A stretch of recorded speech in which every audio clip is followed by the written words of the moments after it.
Almas queridas, bom dia. São 10 horas da manhã e aqui estamos para o estudo bíblico de todas as quartas-feiras. Que nosso Senhor Jesus Cristo abençoe a todos vocês, a todos nós, porque todos nos reconhecemos necessitados da assistência amorosa do Mestre.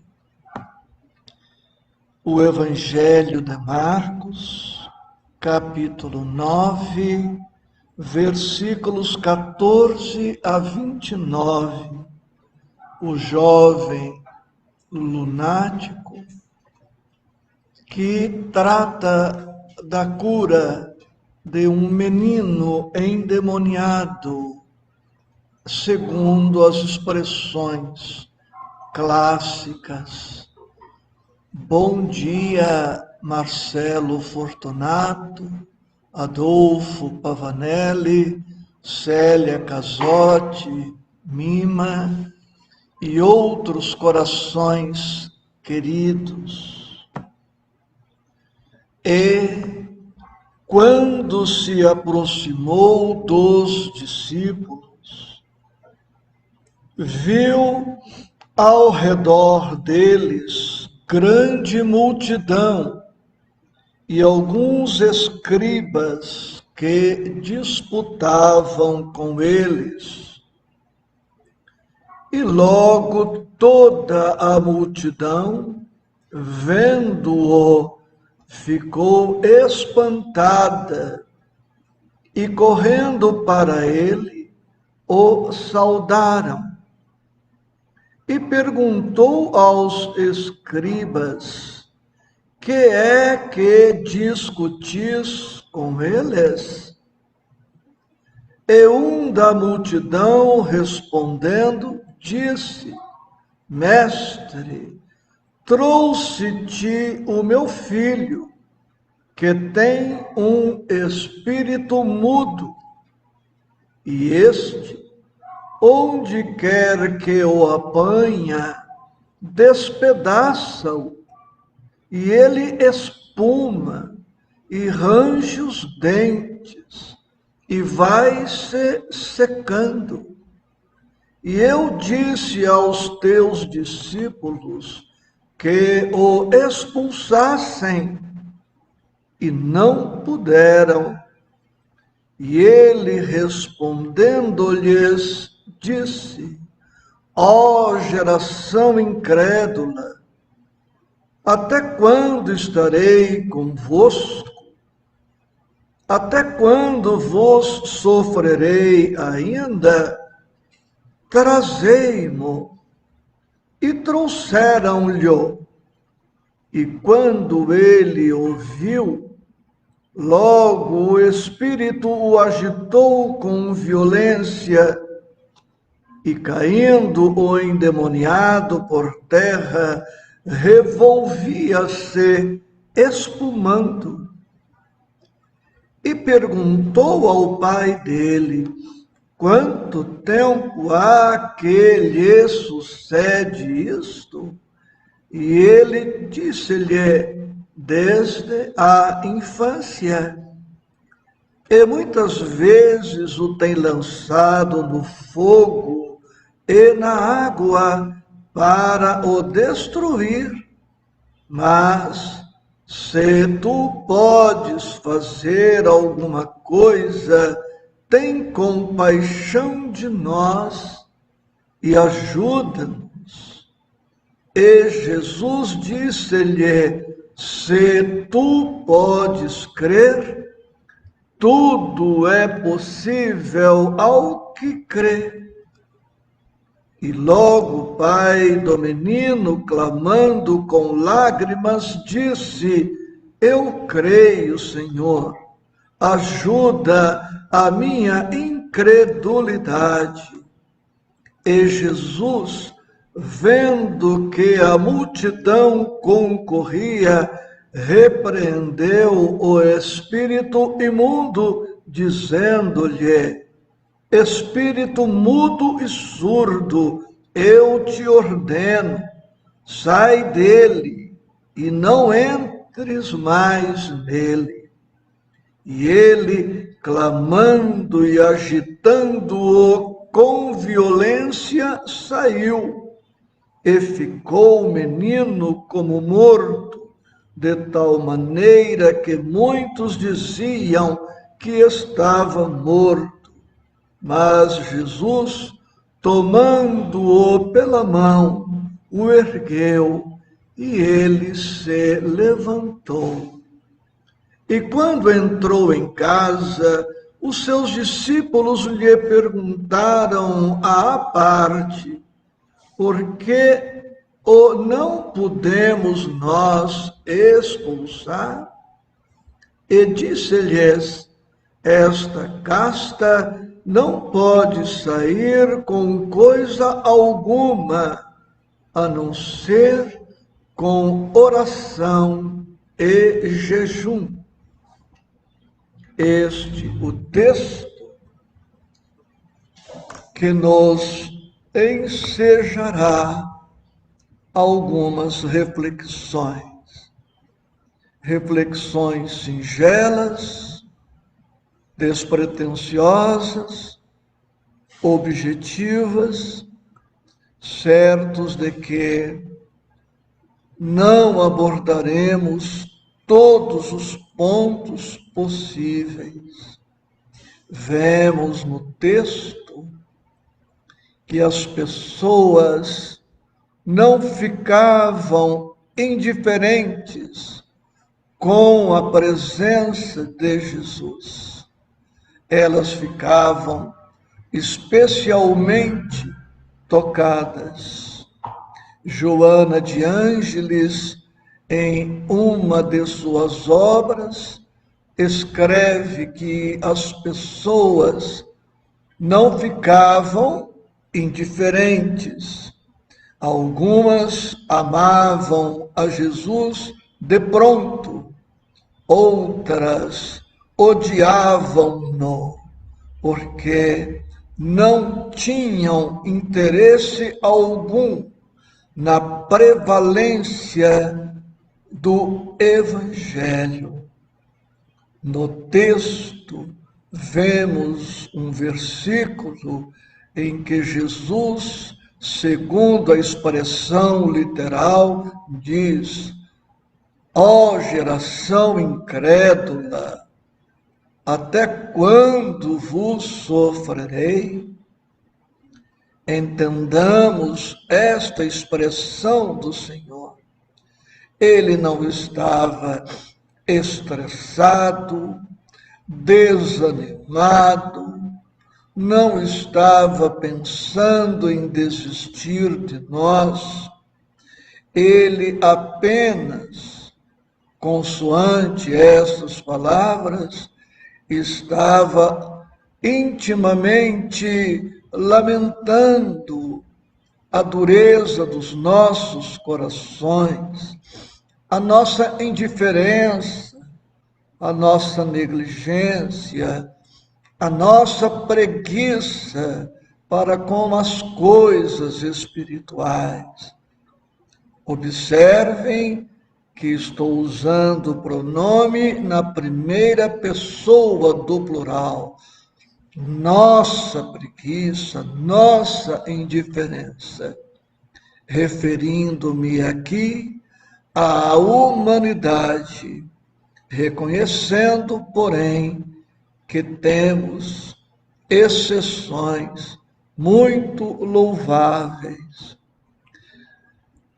A experiência com este menino endemoniado, com este jovem lunático, nos remete a um tema tão antigo quanto a presença da criatura humana na Terra.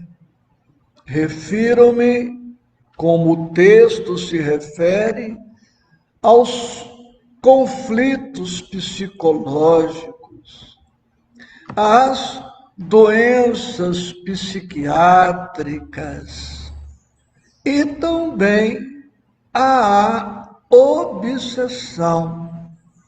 Conflitos psicológicos, doenças psiquiátricas e obsessão são temas de todos os tempos.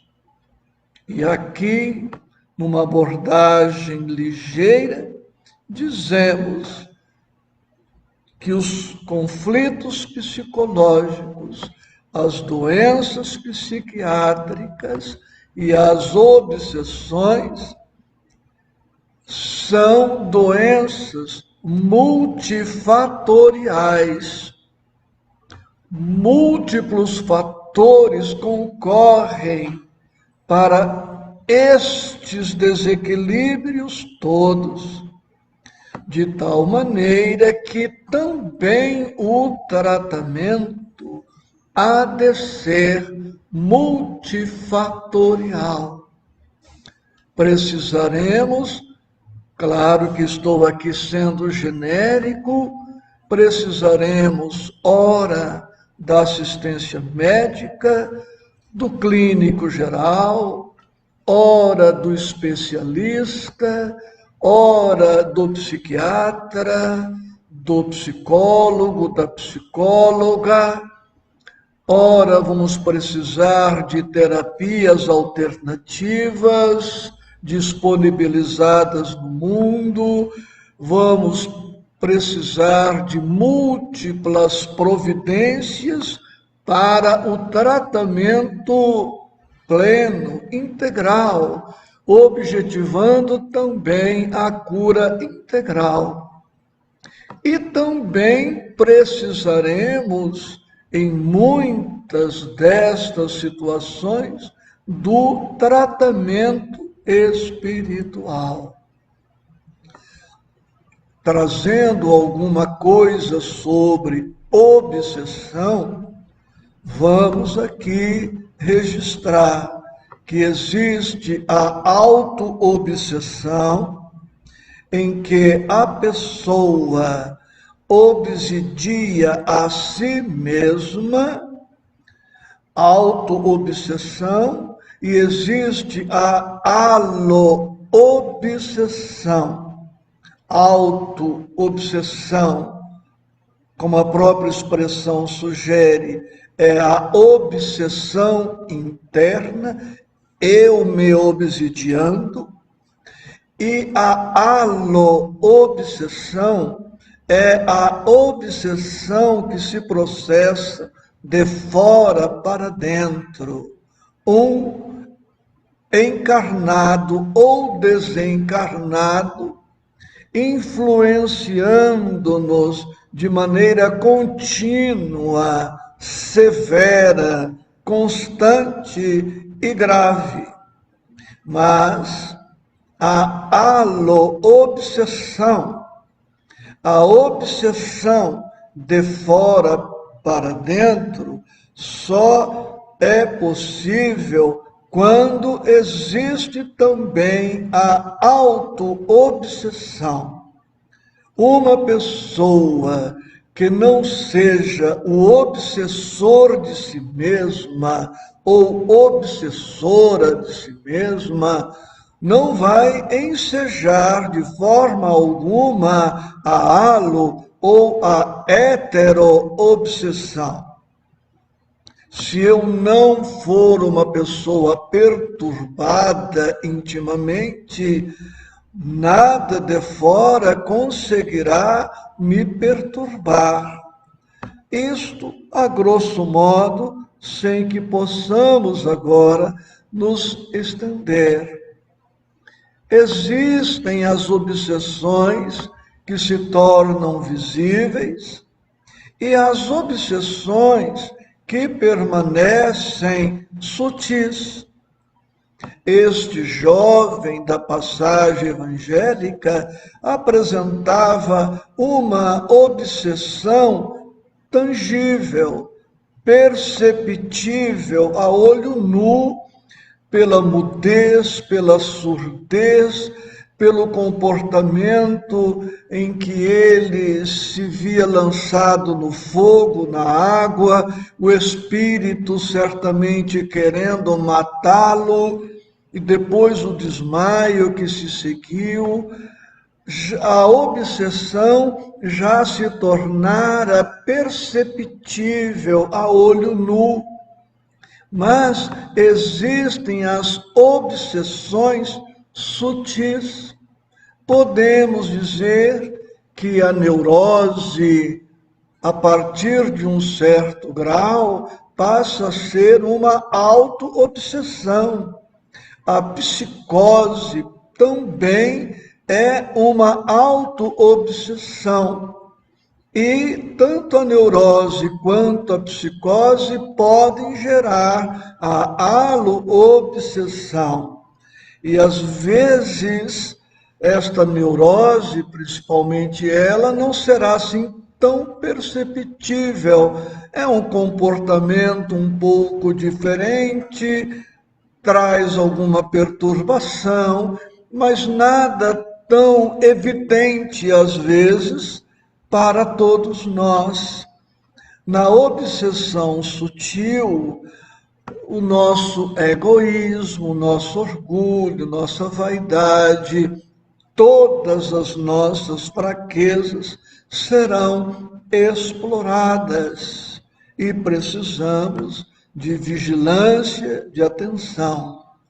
Muito bem, vamos falar um pouco sobre a terapêutica espírita, tanto para conflitos psicológicos, para doenças psiquiátricas, para enfermidades orgânicas, como também para a obsessão. Lembro que dissemos há pouco que o tratamento convém ser multifatorial. Tudo que for ético, nobre, bom, que pudermos agregar ao tratamento, será bem-vindo. Não há contraindicação, respeitando-se sempre as características de cada enfermidade e as especialidades médicas e as especificidades espíritas, filosóficas, religiosas. Terapêutica espírita. Vou aqui pontuar com objetividade, sem estabelecer uma hierarquia na importância das técnicas aqui lembradas.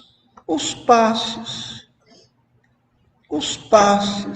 que podem ser passe magnético, aquele que é aplicado por um encarnado em favor de um encarnado.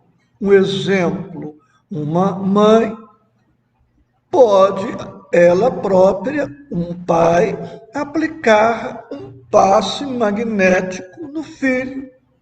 Um avô, uma avó pode magnetizar o neto. O cônjuge pode magnetizar o cônjuge. Podemos, inclusive, magnetizar uma planta, um animal. Podemos magnetizar tudo o que desejarmos, dando do nosso fluido, que pode ter caráter curativo. O tema é vasto, não posso me deter, mas o estudo do magnetismo é multimilenário.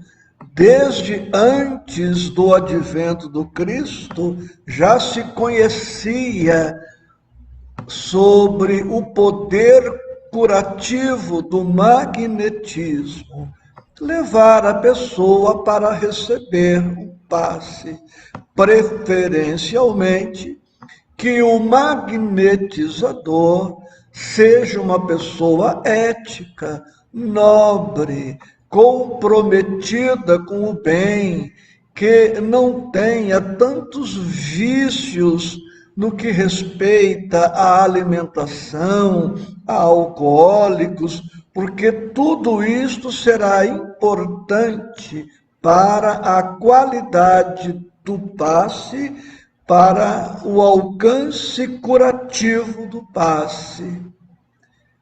Água fluida, água fluida.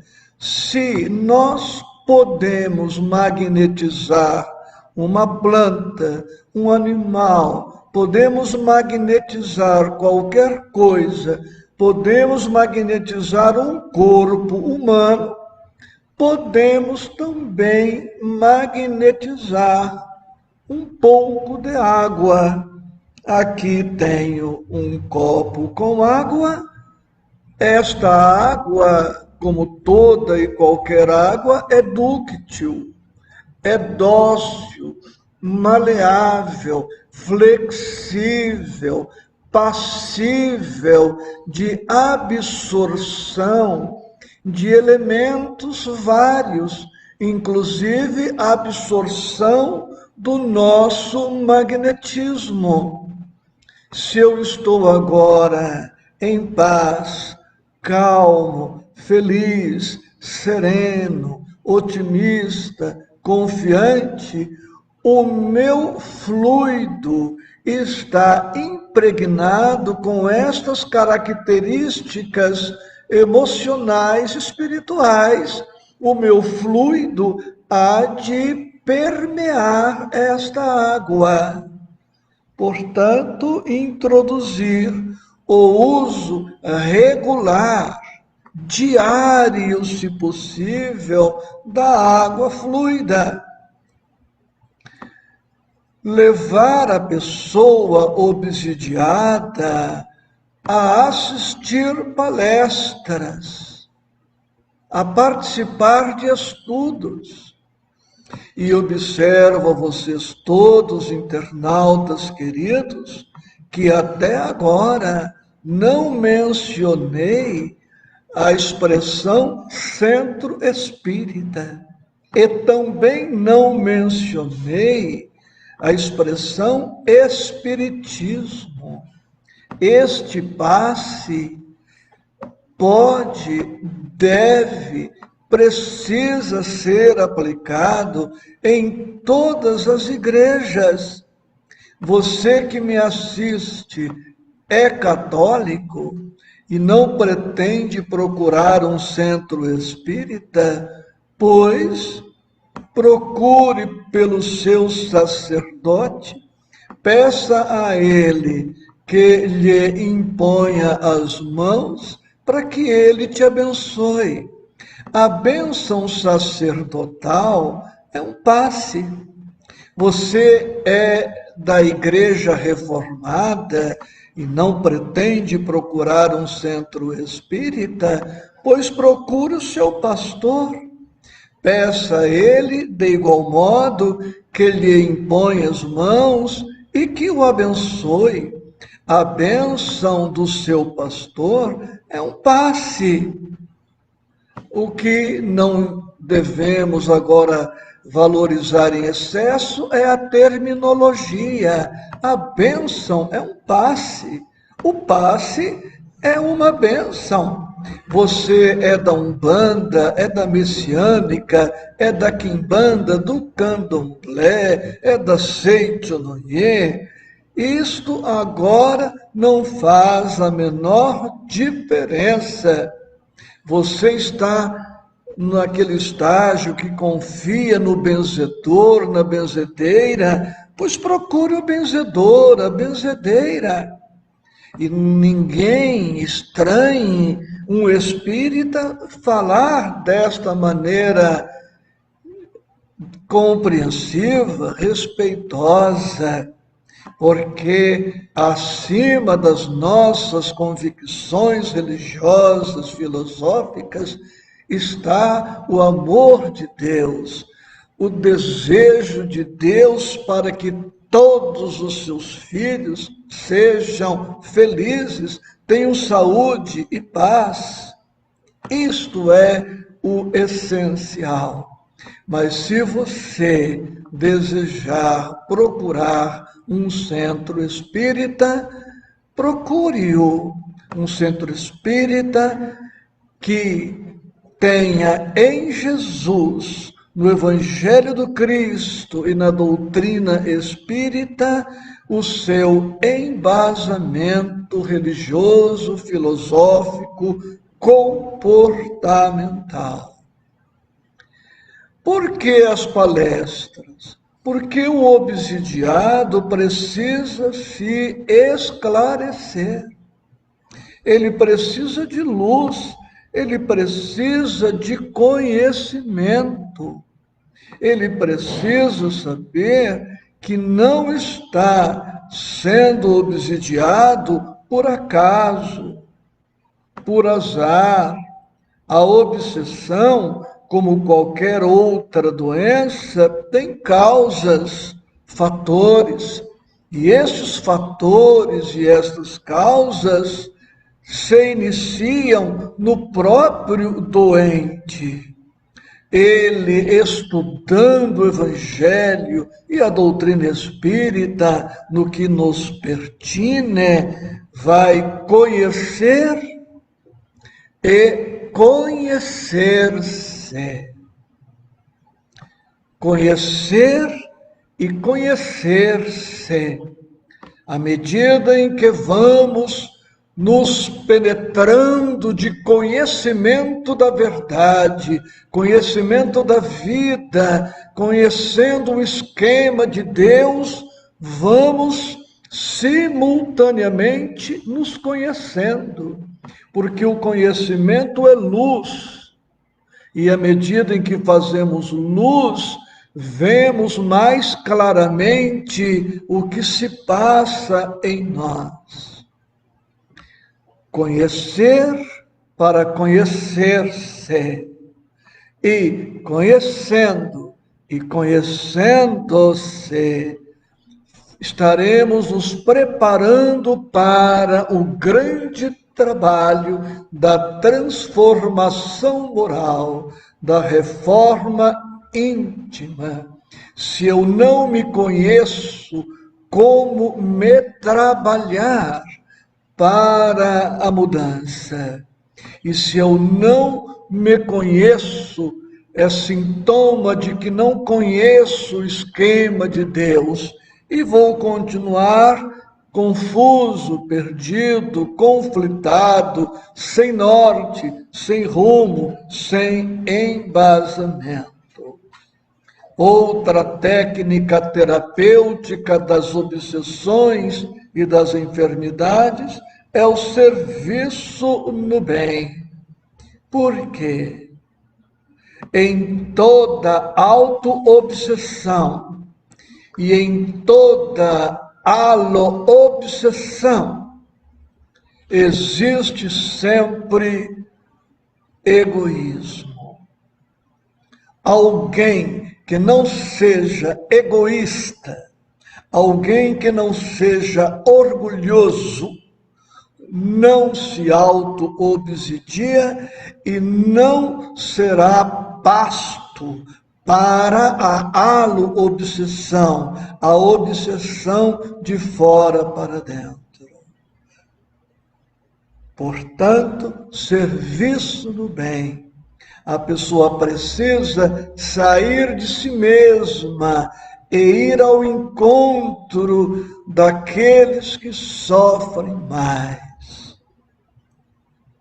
O socorro de que eu necessito, encontro-o no bem que eu venha a fazer. Anotem. O socorro de que eu necessito, encontro-o no bem que eu venha a fazer. Pensemos menos no mal que nos aflige, para pensarmos mais no bem que possamos fazer em favor dos mais aflitos. Na terapêutica incluímos mais oração.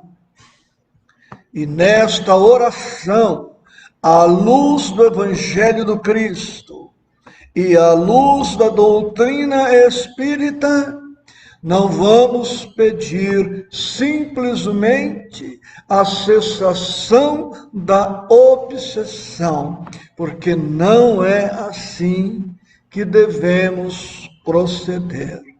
Nesta oração, pediremos a volta ao caminho do bem, se dele nos desviamos. Nesta oração, vamos pedir ao alto que nos mantenha no caminho do bem, se nos sentimos fragilizados.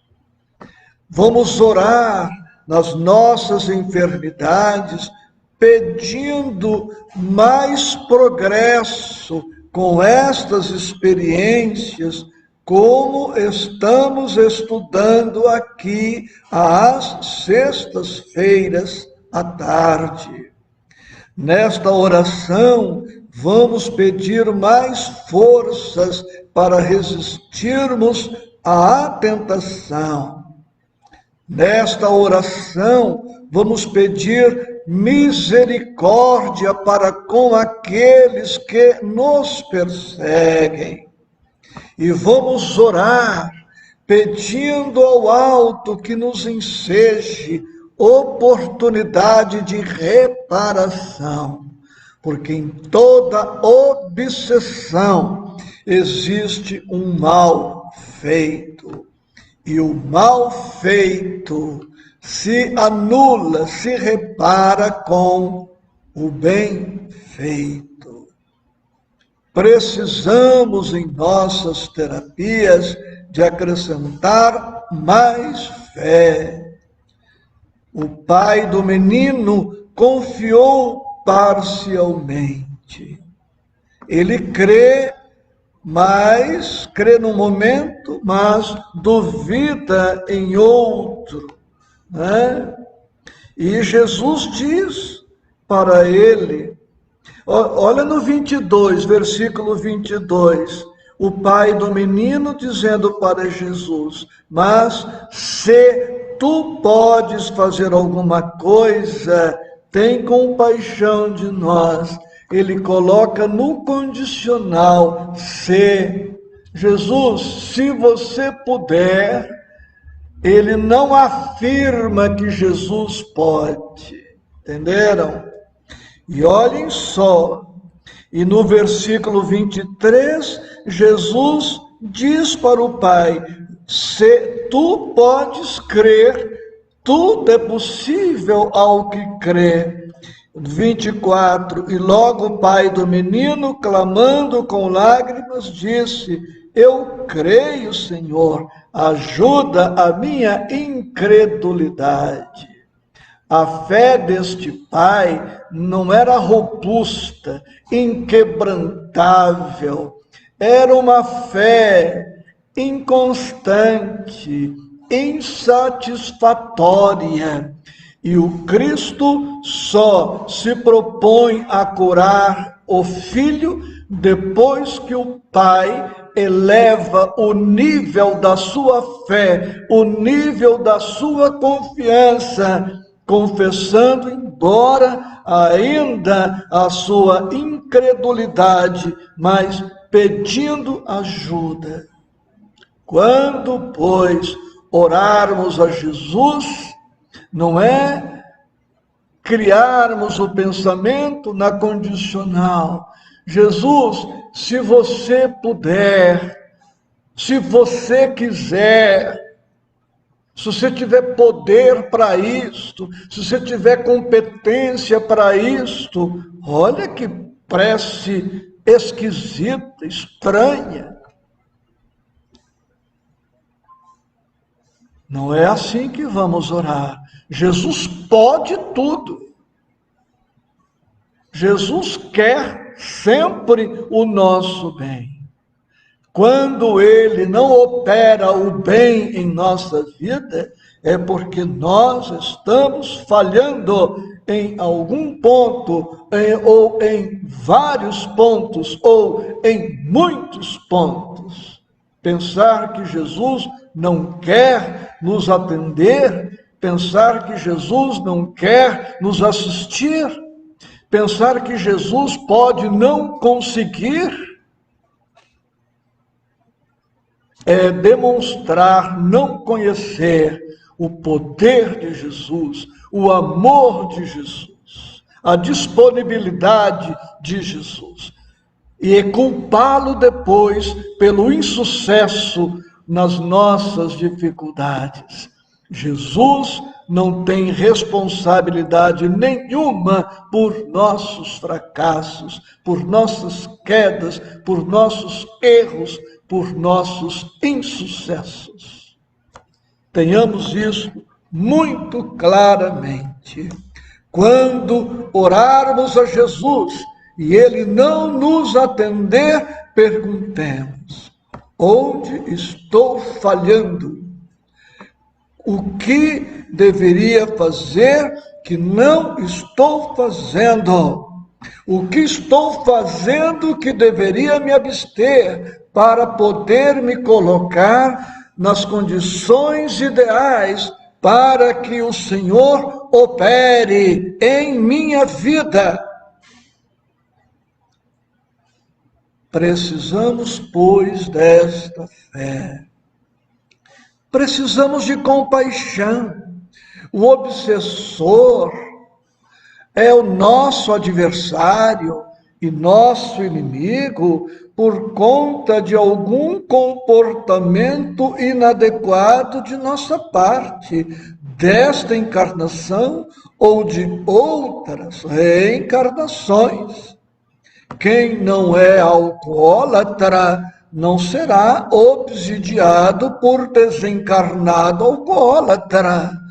Quem não usa cigarro não vai ser obsidiado por fumante desencarnado, para dar 2 exemplos. E poderíamos aqui apresentar uma lista sem fim.